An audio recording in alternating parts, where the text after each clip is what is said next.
안녕하세요. 2021 배움과 성장이 있는 교과 융합 프로젝트 수업 도전하기. 우리가 살고 싶은 도시맵 그리기 프로젝트 개발에 참여한 개원중학교 사회과 나유진, 영어과 윤민지입니다. 우리 외에도 수업에 참여하신 분이 더 계시죠? 그렇죠.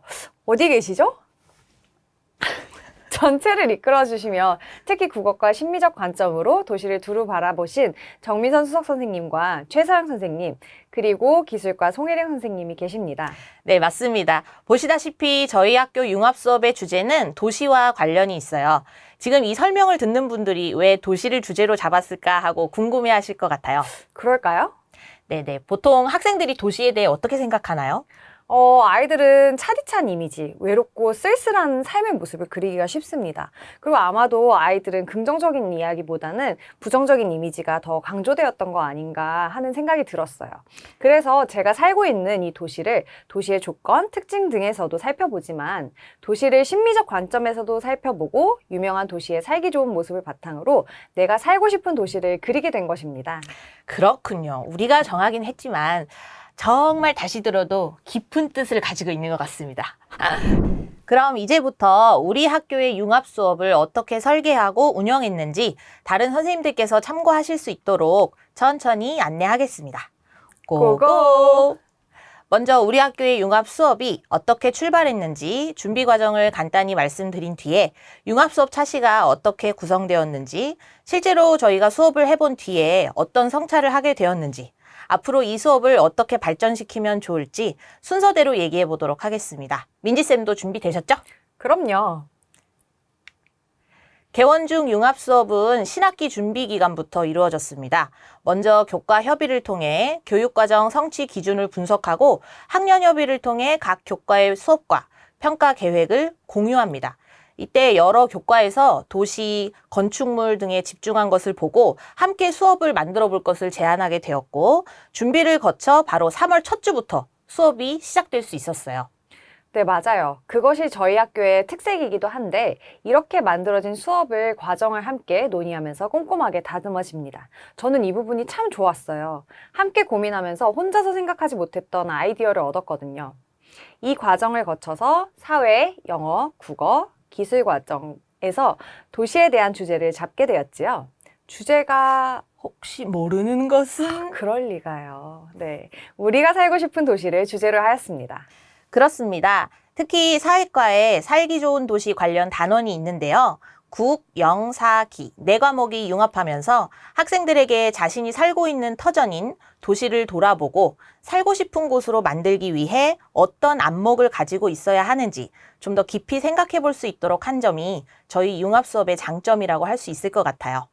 네, 맞아요. 거기에 더해서 다양한 교과 역량을 키워주는 블렌디드 수업 모형을 개발해 보려는 의도도 있었죠? 그렇습니다.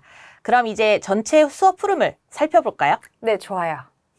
우리 수업은 전체 5단계로 설정하였죠? 민지쌤께서 단계별로 간단히 흐름을 짚어주시겠어요? 네. 자, 먼저 사회과에서 세계 유명 도시의 특징을 탐구하면서 살기 좋은 도시의 조건을 세운 뒤 2단계 영어과에서 살기 좋은 도시맵을 1차적으로 완성하게 됩니다. 그 뒤에 3단계로 국어과에서 도시가 갖는 다양한 가치를 심리적 관점에서 바라보고 문학 활동을 합니다. 4단계 협업 수업으로 진행을 하고요. 학생들이 제작한 살기 좋은 도시에 대한 피드백을 통해 살고 싶은 도시를 구체화합니다.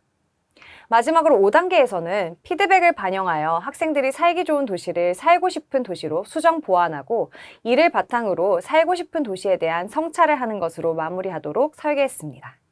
다시 들어봐도 정말 훌륭한 설계죠. 네, 정말 훌륭합니다. 선생님은 수업을 준비하면서 어떤 부분을 제일 고민 많이 하셨나요? 정말 고민을 많이 했습니다.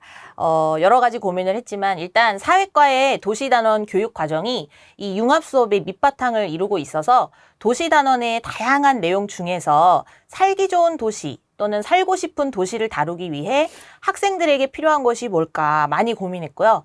또 도시 단원의 교육과정 순서도 어떻게 배치해야 할지 고민스러웠던 것 같아요. 결국 다양한 세 개의 도시를 살펴본 뒤에 살기 좋은 도시의 의미와 조건에 대해 분석하여 이를 도시맵으로 표현할 수 있으면 좋겠다고 생각했고, 이와 관련성이 좀 떨어지는 도시 내부 구조는 도시 단원의 뒤로 배치하여 융합 수업이 마무리된 뒤에 진행을 하였습니다.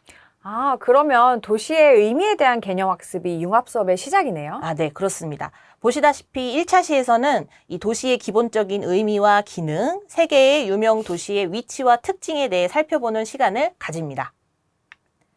첫 번째 시간 활동지인데요. 학생들은 세 개의 대표적인 도시들의 위치를 백지도상에 표현해보며 세 개의 다양한 도시를 지리적으로 인식하게 됩니다. 아니, 학생들이 위치를 정말 잘 표시하네요. 그렇죠. 다양한 인터넷 지도와 또 사회과 부도를 참고한 덕분입니다. 위치를 확인한 뒤에는 이렇게 유명하거나 매력적인 도시들을 선정하여 그 특징을 서술해 봅니다. 아, 여기에 랜드마크에 대한 내용도 있네요. 영어과에서 다루는 본문의 내용과 잘 연결되는 부분이에요. 네, 맞아요. 기술과와 영어과의 겹치는 부분이 이 도시의 건축물과 관련된 부분이어서 넣어 본 것입니다. 1차 시에서 학생들은 세계의 많은 도시들 중 10개의 도시를 고르고 각각의 특징을 살펴보면서 추상적으로나마 자신이 어떤 도시를 좋아하는지 또 도시의 장점이나 선호에 대해 고민해보는 기회를 갖게 됩니다. 이를 바탕으로 이제 2차 시에는 가장 가보고 싶은 도시를 하나만 골라서 패들렛에 기록하고 자료를 수집하여 친구들에게 소개하는 시간을 가집니다. 이때 도시에 대한 자료를 수집하는 방법도 미리 터득해보고 친구들의 시선으로 세계의 다양한 매력을 지닌 도시를 살펴보며 저마다 도시를 바라보는 시각이 다름을 이해하게 됩니다. 아, 아주 보기 좋네요. 발표는 전체가 하는 건가요? 이 시간상 다 할 수가 없어서 보통 시간에 맞춰서 3명에서 5명 정도 개별 발표를 시켰고요. 전체적으로 겹치는 도시나 랜드마크 등은 제가 정리해서 말해주는 편이었고 최대한 다양한 도시들을 접해볼 수 있도록 했어요. 그리고 배운 개념을 내면화하는 시간을 갖기 위해 영상으로 배운 내용을 정리해 보았습니다. 3차 시에서는 지금까지 다뤄온 다양한 도시 사례를 떠올리면서 살기 좋은 도시에 대해 본격적으로 고민해 봅니다. 특히 살기 좋은 도시가 갖춰야 할 조건에 대해 개인적으로 생각을 해보면서 도시맵 활동의 기초를 쌓게 되는데요. 도시 문제의 해결과 또 삶의 질을 연결지어서 살기 좋은 도시의 의미에 대해 서술을 먼저 해보고요. 살기 좋은 도시가 꼭 갖춰야 할 조건에는 무엇이 있는지 8가지 정도 순위를 매기고 그 이유에 대해 생각해 보았습니다. 살기 좋은 도시의 조건에는 뭐가 있는지 막연해서 학생들이 서술하기 힘들어하진 않았나요? 네, 맞아요. 그래서 저도 그렇게 생각을 해서 미리 국내외의 살기 좋은 도시와 관련한 선정 기준들을 살펴보고 18가지 정도의 예시를 제시해 주었어요. 어려운 용어나 내용은 미리 설명한 뒤에 거기에서 골라보도록 안내를 했습니다. 역시 치밀하세요. 아까는 훌륭한 사회였고 지금은 치밀한 사회. 그거 맞습니다. 4차 시에서는 모둠별로 살기 좋은 도시의 조건을 정하고 하나의 도시를 선정하여 살기 좋은 도시의 조건을 잘 보여주는 자료들을 수집하게 되는데요. 저마다 생각한 살기 좋은 도시의 조건을 서로 공유하고 모둠별로 4가지로 축약을 해봅니다. 그리고 이를 만족하는 3개의 도시는 어디일지 도시를 선정하여 그 자료를 수집하게 됩니다. 이 과정에서 도시 선정이나 자료의 적절성 여부에 대해 1차적으로 피드백을 하였고 다음 영어 시간에 이를 가지고 도시맵을 만드는 데 활용할 것이다 라는 안내를 하였습니다. 근데 안내가 충분했는지 잘 모르겠어요. 충분하고도 남았습니다. 그랬죠? 네. 다행입니다. 교수학습 활동에 대한 평가를 이 과정에서 진행하였는데요. 사회과에서 살기 좋은 도시의 조건을 세우고 도시맵 만들기 활동에 대해 평가의 기준을 제시하여 학생들이 스스로 점검할 수 있도록 하였습니다. 이제 너무 반짝반짝 눈이 부신 빛나는 영어과 수업에 대해 설명해 주시겠어요? 네, 영어는 도구 교과로 읽기 자료와 주제, 내용 면에서 연결이 되면 어느 교과와도 융합이 가능한 것이 가장 큰 장점이에요. 수업 단원 중에서 세계 여러 도시의 자연을 닮은 유명 건축물에 대한 내용이 있었어요. 그걸 제가 보고 바로 유진쌤께 융합하자고 했는데 기억나세요? 기억납니다. 네, 다행히 유진쌤께서 흔쾌히 도시 관련 단원과 융합할 수 있겠다고 해주셔서 영어과에서는 먼저 해당 단원과 어법을 배우고 그리고 관련 내용을 내용을 확장시키는 방향으로 수업을 설계해 봤어요. 그리고 제가 가지고 있는 책 중에서 수업에서 꼭 활용하고 싶었던 책이 있는데요. 시티 애틀라스라는 세계 유명 도시의 지도에 볼거리, 즐길거리, 특징들을 그림과 간단한 글로 꾸며놓은 책입니다. 학생들에게 모델링해서 시범으로 보여줄 수 있는 자료로 제공하기 좋았고요. 이것을 롤모델 삼아서 비슷한 도시맵을 그려볼 수 있도록 계획했어요. 아, 그렇게 해서 최종 결과물이 이 도시 맵, 지도로 양식이 정해진 거군요. 네, 맞아요. 그래서 영어과에서는 크게 두 단계로 첫 번째 추가 자료 조사 및 영어 표현으로 바꾸는 과정과 두 번째로 도시맵을 등교해서 만드는 과정으로 나누어 진행했습니다. 네, 그럼 자세한 설명 부탁드립니다. 네, 알겠습니다. 5차 시에서는 시티 애틀라스에서 서울 지도를 보여주고 지도가 어떤 내용으로 구성되어 있는지, 어떤 주제를 담고 있는지 간단한 분석을 하는 것으로 시작했습니다. 사회과에서 조사한 내용을 바탕으로 추가 자료 조사를 실시했어요. 아이들이 사회에서 배운 조건의 지표들을 영어로 알면 조사하기가 더 수월할 것 같아서 지표 관련 표현은 영어로 미리 제공하고 다 함께 한번 훑어봤고요. 이 과정은 원격으로 진행됐기 때문에 브레이크아웃 룸즈를 사용해서 모둠별로 구글 미트방을 만들어줬습니다. 그리고 저는 각 모둠에 구글 프레젠테이션 슬라이드를 켜놓고 한 방마다 돌아가며 자료조사 방향이나 아이들이 놓치는 부분에 대해서 피드백을 줬어요. 그 브레이크아웃 룸스 저도 써봤는데 정말 모둠 활동에 효과적인 것 같아요. 아, 맞아요. 원격에서 모둠별 토의나 협의를 할 때 유익했습니다. 그럼 그 과정에서 아이들이 중요하게 써야 하는 영어 표현이 있나요? 선생님, 영어 선생님 하셔도 되겠어요. 어떻게 그 점을 딱 짚으셨죠? 당연히 있죠. 아이들에게 제공하는 모둠별 구글 프레젠테이션 양식을 제공할 때 슬라이드 페이지 중 한 페이지는 모둠 아이들이 다 함께 작성해야 하는 페이지가 있었어요. 그 뒤 페이지들은 자신이 각자 조사한 내용을 각자 맡아서 내용을 적으면 됐고요. 아, 그 바로 함께 작성하는 페이지에 그 표현을, 핵심 표현을 사용하는 거군요. 네, 맞습니다. 학생들이 수동태를 배웠기 때문에 그것을 꼭 사용하게 하고 싶었는데 제가 일부러 그거를 사용할 수밖에 없게끔 질문을 유도했어요. 어디에 위치했느냐? 어떤 언어가 사용되느냐? 어떤 별명으로 불리느냐? 이런 질문이었습니다. 그래서 그 페이지를 작성하면서 아이들은 수동태를 사용할 수밖에 없었죠. 치밀하세요. 아, 감사합니다. 그래서 해당 차시에서는 영어 관련으로 수동태의 사용과 지표를 영어로 제대로 표현했는지 정도에 대해서 피드백을 주었고요. 아이들이 자료조사를 주제에 적합하게 잘했는지 검토해 주었습니다. 그리고 다음 차시에 자료조사한 것이 필요하니 인쇄해 오라고 준비물을 안내해 줬어요. 아, 그렇게 해서 한 차시가 끝나는군요. 그럼 다음 차시에는 도시맵을 만드는 시간이었겠네요. 아, 네, 맞습니다. 6차시는 등교 수업으로 진행되었고 아이들이 조사해온 것을 바탕으로 모둠별 도시맵을 만들었습니다. 근데 혹시 아이들이 무엇을 해야 하는지 좀 우왕좌왕하진 않던가요? 아, 그래서 이때는 제가 시티 애틀라스 책을 직접 가지고 들어가서 보여준 뒤 도시맵을 만들도록 안내했어요. 그렇게 하고 나니 아이들이 확실히 어떤 활동을 해야 하는지 명확하게 이해하더라고요. 그래서 책을 먼저 시범으로 보여준 뒤 아이들에게 도시 윤곽을 그리게 하고 각자 구역을 나눠서 자신이 조사한 내용을 정리해 적도록 했습니다. 네, 그럼 혹시 또 다른 유의사항은 없었나요? 아, 바로 전차시에서 모둠원들이 함께 작성한 슬라이드 페이지도 꼭 포함시킬 수 있도록 안내하고 사진 자료를 붙여서 구체화하도록 잘 했습니다. 아, 그렇게 해서 이렇게 다채로운 지도가 나올 수 있었군요. 아, 네. 저희 아이들이 워낙에 훌륭해서 살기 좋은 도시를 잘 구성했습니다. 이렇게 해서 영어과에서 도시맵 초안이 작성됐어요. 여기에서 제가 중점적으로 평가한 부분은 크게 내용과 어법이었는데 내용은 살기 좋은 도시의 조건에 대한 설명이 충분히 되었는가? 그리고 어법은 뭐였게요? 수동태요? 네, 맞습니다. 올바른 수동태 문장을 포함해 작성했는가를 평가했습니다. 이렇게 해서 영어과에서의 1차 과제가 완료되었습니다. 네, 이제 그럼 저희 아름다우신 미선쌤의 아름다운 국어 수업에 대해서 들어볼까요? 민지쌤, 아름다운 국어 수업이라고 얘기해줘서 고마워요. 네, 지금부터 아름다운 국어 수업 이야기를 시작하겠습니다. 국어 수업은 3단계에서 이루어졌는데요. 원격과 등교를 병행하여 운영하였습니다. 사회과와 영어과 수업이 일단 순차적으로 이루어졌다면 국어과 수업은 영어과 수업과 병행해서 이루어졌죠. 아마 거의 같은 시기에 이루어졌다고 볼 수 있습니다. 우리가 살고 있는 터전인 도시에서 아름다움의 가치를 발견할 수 있도록 국어과에서는 심미적 인식과 심미적 체험을 바탕으로 도시를 바라볼 수 있도록 했습니다. 학생들이 그 안에 담겨 있는 도시의 가치를 생각해 보도록 설계한 것이죠.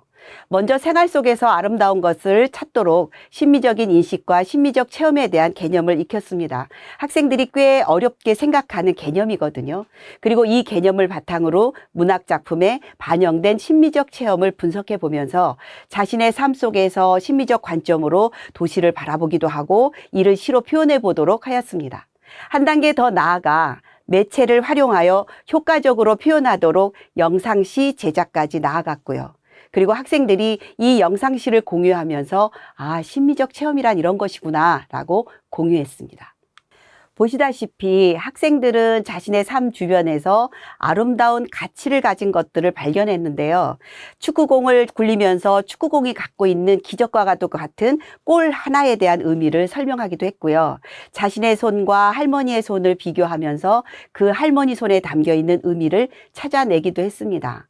그리고 도시와 도시 속에 있는 그 아침의 이미지, 그리고 버스와 지하철, 아파트 주변을 흘러 돌아 나는 그런 내에서부터 출근과 퇴근의 일상, 운동, 그리고 친구들과 만나는 의미를 발견하기도 했습니다. 심미적 관점으로 도시를 바라보니 도시는 오랜 추억과 사랑과 그리고 일상을 나누는 중요한 곳이었으며 그 도시에 살고 있는 자신들의 모습은 진짜 어떻지? 이렇게 돌아보게 된 것이죠. 이를 바탕으로 시쓰기 문학 활동을 하였습니다. 도시가 갖고 있는 다양한 체험들을 학생들이 하고 난 다음에 또 여러 교과에서 수업으로 만났던 도시를 학생들이 자신들의 사고 과정에 끌어들임으로써 자신이 경험하고 있었던 많은 부분을 성장의 계기로서 갖게 됐던 거죠. 해가 기지개를 켜기 전. 너무 멋진 표현 아닙니까?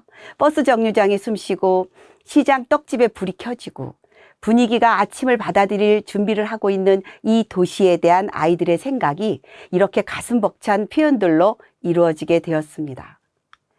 다음은 3단계의 9차시, 10차시를 등교나 원격으로 번갈아 가면서 진행을 했는데요.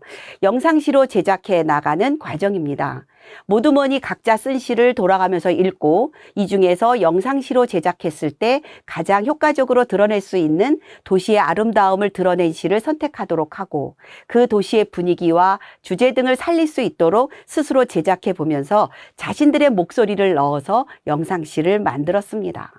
영상시를 제작할 때는 이렇게 제작할 수 있는 기획지를 놓고 우리가 역할은 어떻게 나눌 것이며 그 영상시에 들어갈 배경화면들은 어떻게 구할 것이고 찍을 것이며 각자 어떤 역할을 통해서 우리의 아름다움을 이 도시에 담을 것인가 라는 것들을 의논하였죠. 손발이 오글거리는 느낌을 담아 영상시를 발표할 때 학생들은 모두 발표하는 장면을 보면서도 수줍어서 웃음을 흘렸고 보는 아이들도 친구들의 그런 모습에 같이 웃음을 나누기도 했습니다. 우리는 도시에서 다양한 모습을 발견할 수 있습니다. 특히 내가 살고 있는 도시를 긍정적으로 바라보면서도 이 안에 담겨 있는 아름다운 가치와 또는 그 안에서의 좋았던 체험들을 그러한 것들이 드러나는 부분에 대해서 모두먼들은 함께 공유하고 평가를 통해서 서로 살펴보도록 했죠. 아름답죠? 네, 아름답습니다. 이렇게 해서 학생들은 살기 좋은 도시에 대한 맵을 그리고 도시에 대한 심미적 체험까지 완료하였습니다. 이를 바탕으로 4단계에서는 살기 좋은 도시를 우리가 살고 싶은 도시로 확장하는 성찰의 시간을 갖게 됩니다.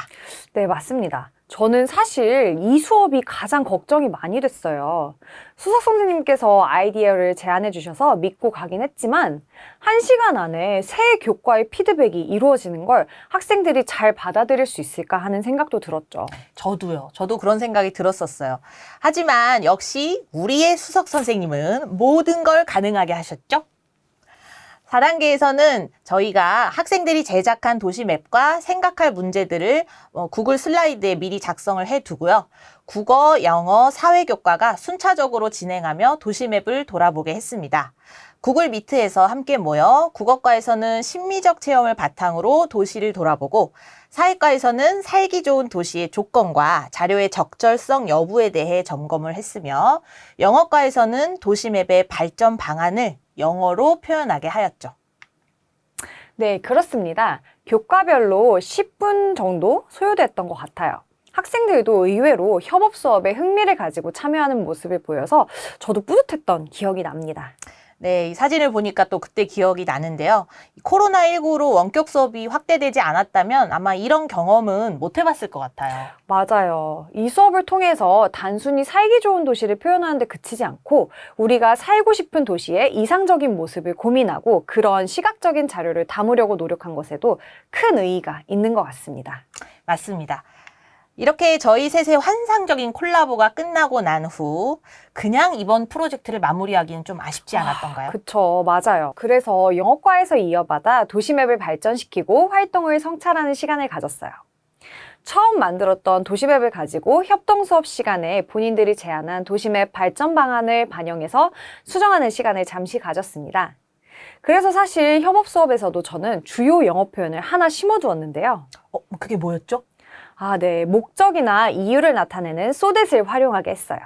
영어과에서 가장 어려운 것이 핵심 어법을 자연스럽게 녹여내는 것인데 다행히 저희가 함께한 협업 수업 덕분에 이것을 사용할 수 있게 됐답니다.